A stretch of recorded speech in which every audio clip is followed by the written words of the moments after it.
आता पाहणार आहोत राजकीय बातम्या। सीमा प्रश्नाच्या आंदोलनात शिंदेंचं नाव कधी दिसलं नाही। शिंदेंना अटकेची भीती होती म्हणून ते कधीही बेळगावला गेले नाहीत, राऊतांची टीका। एकनाथ शिंदे 40 दिवस तुरुंगात राहिलेत। संजय राऊतांना सीमावाद माहिती नाही। शिंदेंवरील टीकेला संजय शिरसाट यांचं प्रत्युत्तर। महायुतीच्या लोकांसोबत संघर्ष करावा लागतो, परभणीच्या पालकमंत्री मेघना बोर्डीकर यांचं वक्तव्य।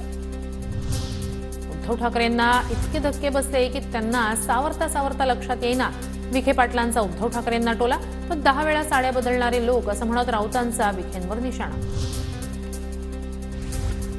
राज्याचं अर्थसंकल्पीय अधिवेशन 3 मार्च ते 26 मार्च पर्यंत असणार।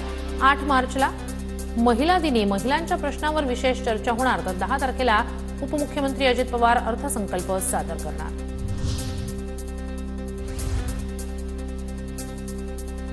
अजित पवारांच्या राष्ट्रवादीकडून मुंबई पालिकेसाठी मोर्चे बांधणे। चेंबूरमध्ये 26 फेब्रुवारीला कार्यक्रमाचं आयोजन।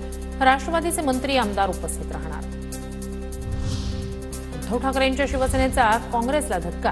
अहिल्यानगर जिल्हा काँग्रेस अध्यक्ष किरण काळे ठाकरेंच्या शिवसेनेत। मातोश्री निवासस्थानी किरण काळे आणि समर्थकांचा पक्षप्रवेश।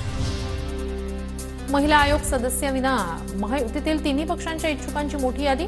महायुतीत संघर्ष होण्याची शक्यता। जानेवारीत कार्यकाळ संपला असतानाही निर्णय अद्याप मिळाला नाही। महिला आयोग फक्त फॅशन शो आणि कॉर्पोरेट पार्ट्यांमध्ये व्यस्त। महिलांच्या हत्येची प्रकरणं त्यांना दिसली नाहीत, असा आयोग बरखास्त करा। सुषमा अंधारेंचा हल्लाबोल।